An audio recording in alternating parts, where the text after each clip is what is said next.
Welcome to Soparan. So thank you very much. Welcome to Singapore. It's your first time here in our rainy country. Perhaps if you could share your first impressions of being in Singapore. I would say I'm blessed to be here and really exciting, to see another parts of the world, especially maybe another side of the coin from my country. I would say that.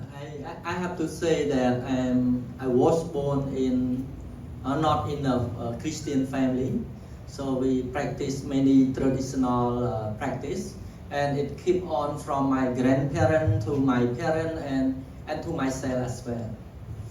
But 20 years ago, when I was have the first job in my career as the secondary school teachers, so I was sent to teach in the really remote area in Cambodia, where my life crossed with this Orang family, where World Vision is working in those areas.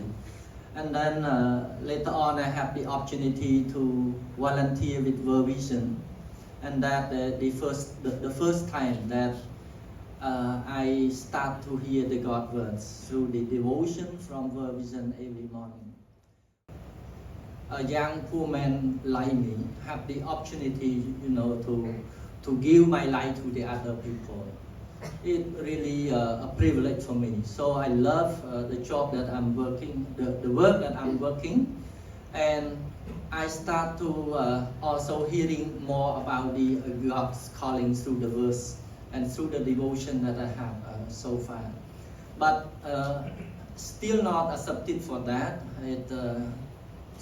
Due to my family condition, so I could not do that until I found around 4 years with World Vision when I become a staff of World Vision. Before the project closed, there's a lovely event like this. It's called a Christmas season. It's a last Christmas season for me that I feel in World Vision that I have joined. But God moved my heart during that time through the sharing of the love from the pastors. So the verse that coming to my heart during that time is John 3:16. I think this is quite common for all of you to know, where God is really love us. So the more I reflect my life, being a teacher and working in the organization that have the poor children and the pregnant women like this, I can't imagine how amazing of my life is. So I accept Jesus at that time, and God is really so blessed to me. He called me another projects, coming to the other project that I never imagined to continue this journey with World Vision. And that's the time that I start to nurture my faith. I say that, but living in not a Christian context is not easy. My family broke because of the faith is different. Later on, my father become a Christian as well. So we have two members in the families, and he did not so well with my whole family. My mother, my brother, and my sister, they keep not talking with him. They do a lot of things for him to be away from Jesus. But I remember his word. He said that at least I have you as my son, and we will be together. And he kept this principle until he went to the Lord. And I had the opportunity after that brought my mother to live with me, where another practice is different from her practice.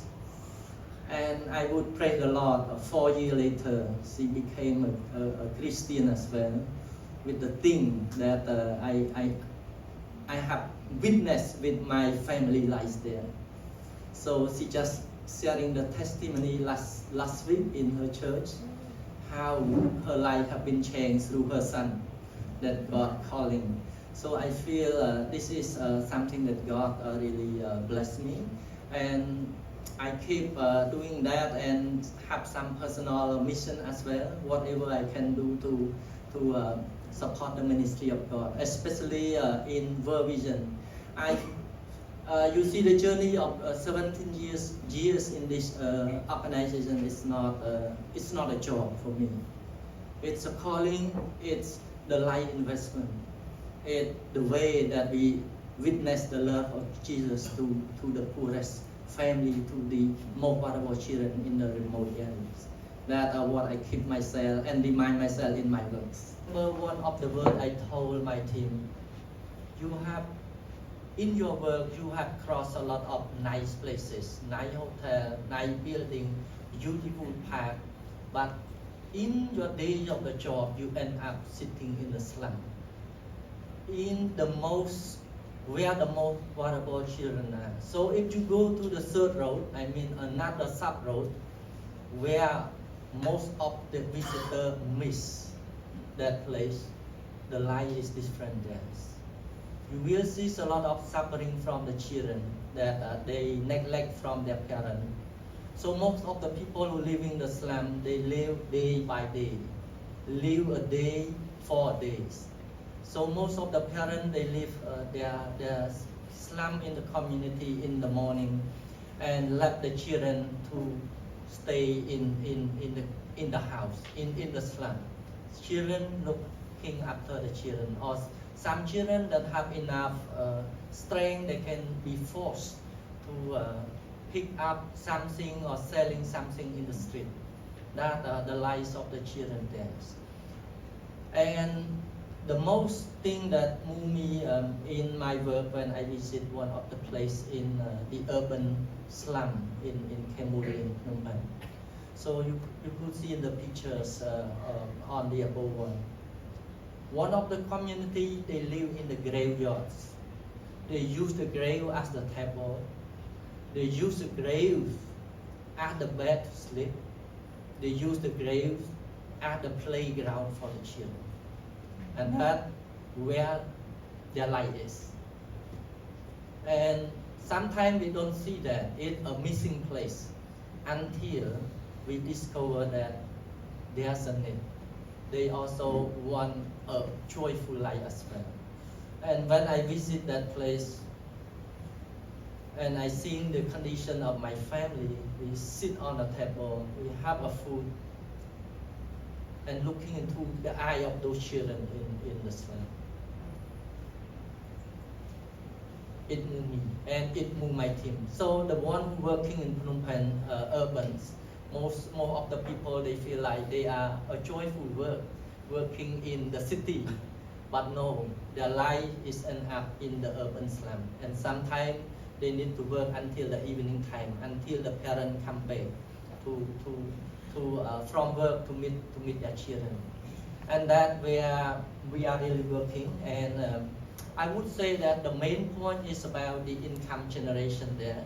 So because of the day-to-day earning, there's a lot of issues that can be following, like child protection, abuse, or even the drugs or violence can be happen there. So yeah, this is the thing that happening in the urban community that we are working right now. In the remote area, there's a lot of challenges for the more vulnerable children, or the well-being of the children there. And I have to say that, for example, in Sambo, where it's like about 300 kilometers from Phnom Penh, so the life is quite different there. And I think most of our team here maybe have the opportunity to be there already to see what are the life of the children there. I went there in 2020 during the COVID-19 time, where we trying to set up a new programming. And I could not leave those areas back to my office by promising myself that we should have some intervention there. Before leaving, step on our vehicle back, my team and I, we pray in tears to make a change of the life of the children there. we saw the school that is not really a school building. We saw the children that staying there without any uniform. And the most struggling for me and painful experience for me that I have when I had the opportunity to go with two kids to explore their life. They spend a whole morning in the forest to dig a cricket. And luckily they can find like 40 or 50 cricket in the whole morning. And it is not for fun, it is for food. They use it with the rice for their food, with their family. And if they can have enough time, they can spend the whole day to have like 100 crickets so that they can sell somehow. And they can get like $50 or $1 to supplement to their life. I asked them that, is it nice, is it good, do they like them? They said that yes, but if they have a choice, they will choose the best. So likely they have cricket and fish from the river are really common. Some children never experience beef for months or even for years. Pork may be accessible, but something expensive like beef, they may not several months, I would say that. So fish or cricket, just anything that they can earn by themselves or find by themselves. So that is just like for the food. But back to the school, you will see there are contractors like volunteer like Ben have mentioned. So they did not get proper pedagogy trainings, but they are allowed to teach the children. And also, most of the school there, they experience to teach the combined class. Combined class, it means like grade 1 and grade 2 together in one classroom. And if lucky enough, we can have 2 whiteboards, so one in the back and one in the front.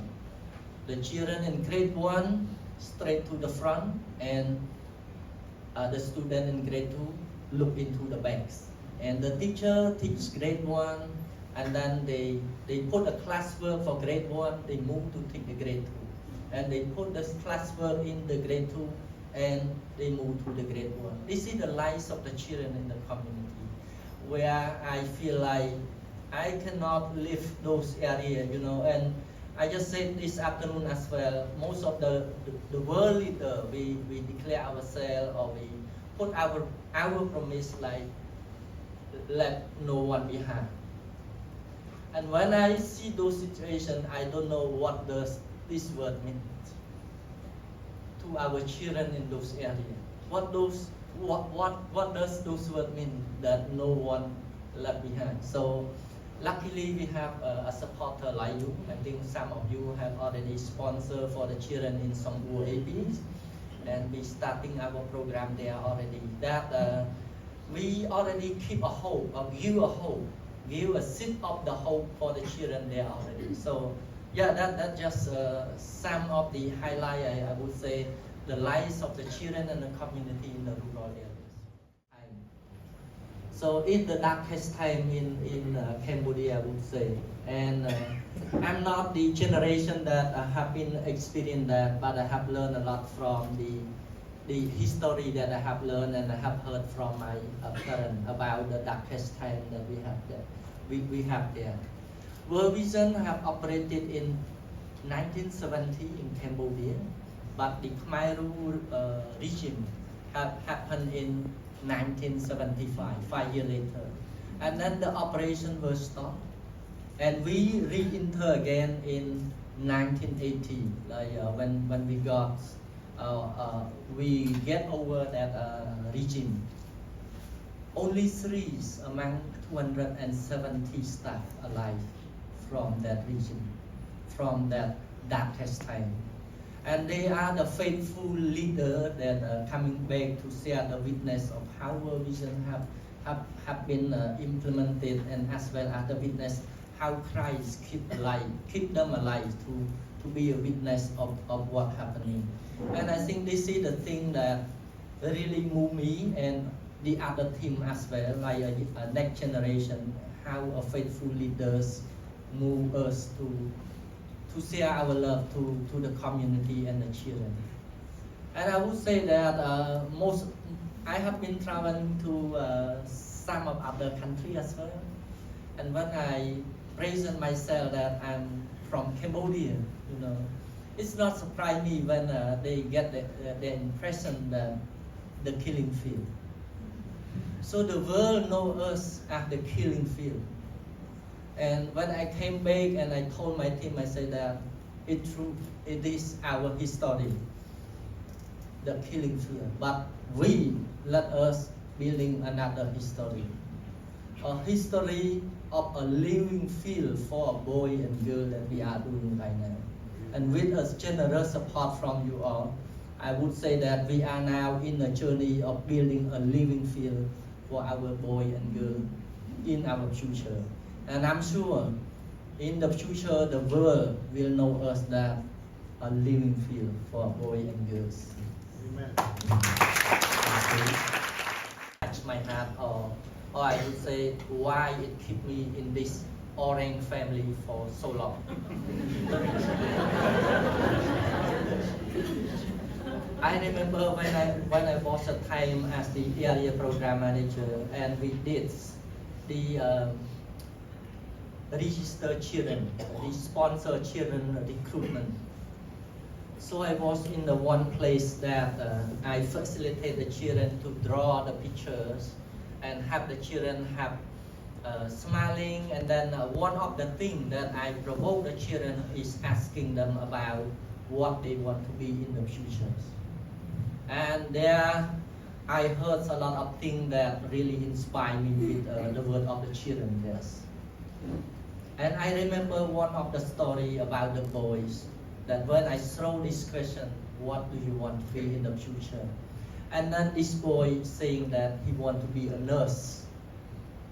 And the father who brought him to register in the sponsored children looked at him in a ridiculous ways and laughed at him, a nurse. The face of the children start to change, and I could see the tear drop from the eye of the children. I asked him again, what do you want to be in the future? And the answer suddenly changed. He said that I want to work in Thailand. He had brother and sister who already dropped out of school and migrated to work in Thailand. And that's the model that he see most of the youth, most of the children in his community currently have.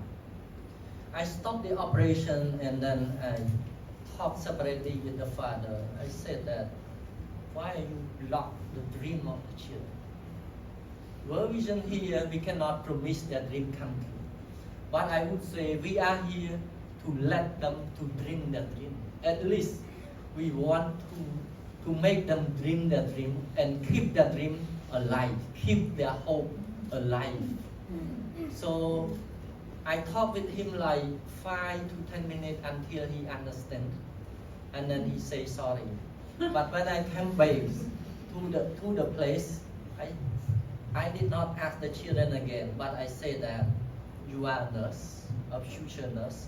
And I start to have a joke with him like, I'm sick now, so inject me half your body. I'm trying to play a fun with that boy to keep his hope alive.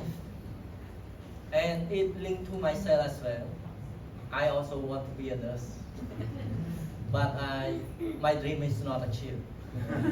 And my second dream is like to be a guide. And previously I feel like I'm not achieved the dream as well. But now I realize, yeah, I did a guide. But not a tour guide in Angkor Wat. A tour guide to the most vulnerable children. Yeah, so I love it. And this second story that I just want to say are linking to that. In 2022, after the COVID-19 gone, so we had the operation team meeting. in one of the province, and we had the opportunity to went back to one of the AP that already closed 7 years. I mean, it already closed 7 years, but we had a meeting into that district. So we have the opportunity to visit our previous project. So there we went to one of the agricultural cooperative committee house, but it likely not recognized is it that house or not, because the house is like bigger, have a concrete buildings. But luckily we met the woman who is the agriculture cooperative, and yes, she hugged us and she said a really nice word to saying World Vision and starting to say about the progress of the agriculture cooperative, how their business have been moving, how their community have been sustainable of the project that they are doing. And at the same time, I saw one of the young ladies rode a motorbike into the house with a dress as a nurse. And we can know she is a nurse. And later on we know that she was the daughter of the members, of the agriculture cooperative member. And discuss, talking and talking, we start to learn that this young lady is the previous registered children, a sponsored children in this area.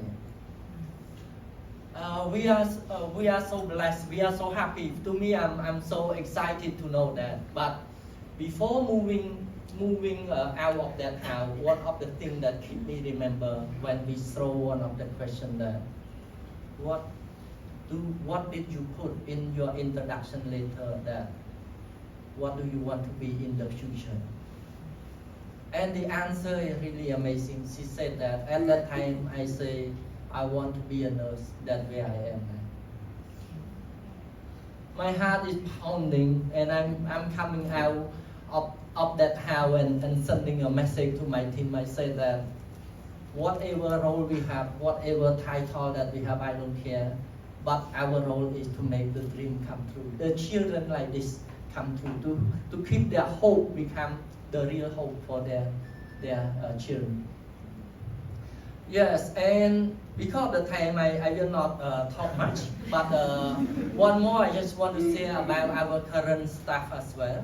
One of the area program manager in World Vision right now, he was the previous OC, previous registered children. So yeah, the one in the middle. So he was the area program in South region as well, next to Giribum. He was the previous registered children, and after he completed his vision, he said that he gave a life back to this Orang family. Pay back, you know. He loved. He want to contribute or pay back the love that he have got and pay back to the community. So he currently the area program manager in World Vision and one of the good leader that we are really proud of. And he also encountered Christ after participate in World Vision as well. I would say maybe the last one. I remember another story that I was the AP manager again, but at that time I went to one of the secondary school, and there when the exam is completed, so the school celebrate 100% of the children transit from secondary school to the high school.